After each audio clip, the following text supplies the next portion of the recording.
Salam TAYTB. Jumpa lagi di One Wealth Outlook Weekly Market Update bersama saya Ahmad Ainfar. Momentum pertumbuhan ekonomi Indonesia terus mengalami akselerasi sejak bottom pada kuartal kedua tahun 2020 lalu. Tidak asing lagi bahwa pemulihan konsumsi yang begitu kuat pasca pandemi COVID-19 serta lonjakan harga komoditas telah menjadi dua sumber utama terhadap pertumbuhan ekonomi Indonesia. Lantas, bagaimanakah prospek ekonomi Indonesia di tahun ini?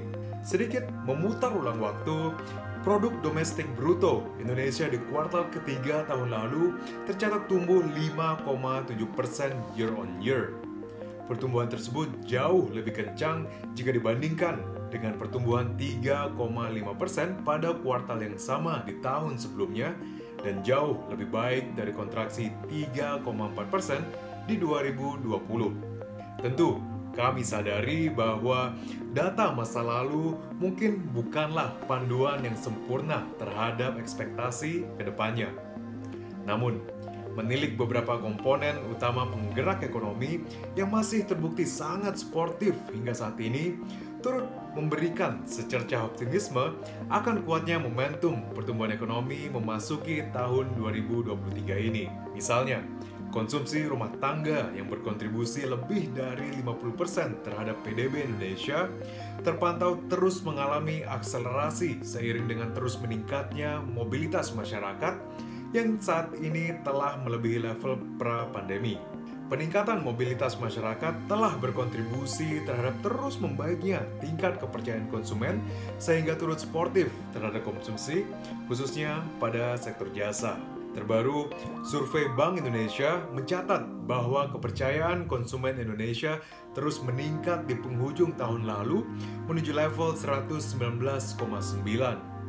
Penilaian konsumen baik terhadap kondisi ekonomi saat ini ataupun ekspektasi ke depannya masing-masing bertahan di level optimis. Tentunya dengan optimisme yang tetap terjaga, konsumsi masyarakat pun diharapkan mampu terus tumbuh. Terlebih dengan tingkat pengangguran yang terus mengalami penurunan yang disertai dengan meningkatnya pendapatan real di tengah ekspektasi normalisasi inflasi ke depannya juga diharapkan suportif terhadap daya beli masyarakat ke depannya.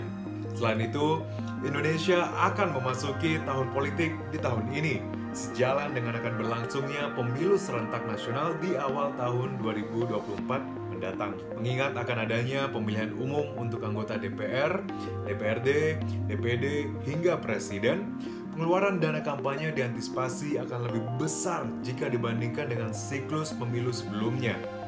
Hal tersebut kami antisipasi juga akan suportif terhadap narasi ketahanan konsumsi domestik, khususnya di paruh kedua tahun ini.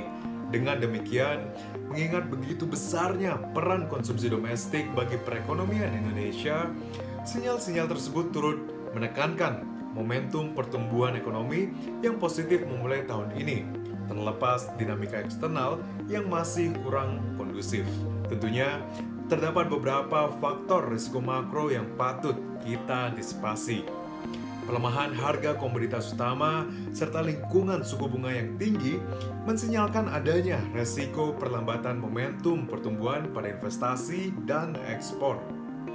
Namun demikian, narasi China's reopening kami nilai akan menjadi katalis positif bagi Indonesia, khususnya melalui potensi integrasi ekonomi yang lebih dalam serta potensi kembalinya wisatawan asing dari China menuju dalam negeri. Terhadap arah kebijakan moneter ke depannya, inflasi yang terbukti masih cukup terkendali sejauh ini akan memberikan ruang bagi Bank Indonesia untuk memulai mempertimbangkan jeda dalam siklus kenaikan suku bunganya saat ini. Namun, fakta bahwa inflasi masih bertahan di atas target 2 hingga 4% Bank Sentral mengindikasikan bahwa ruang untuk kenaikan suku bunga setidaknya sebesar 25 basis poin masih cukup terbuka di paruh pertama tahun ini.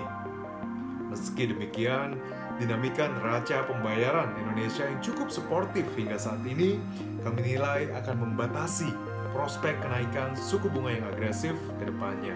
Secara keseluruhan, grup kami mengantisipasi ekonomi Indonesia akan mampu tumbuh di kisaran 4,8% di tahun ini.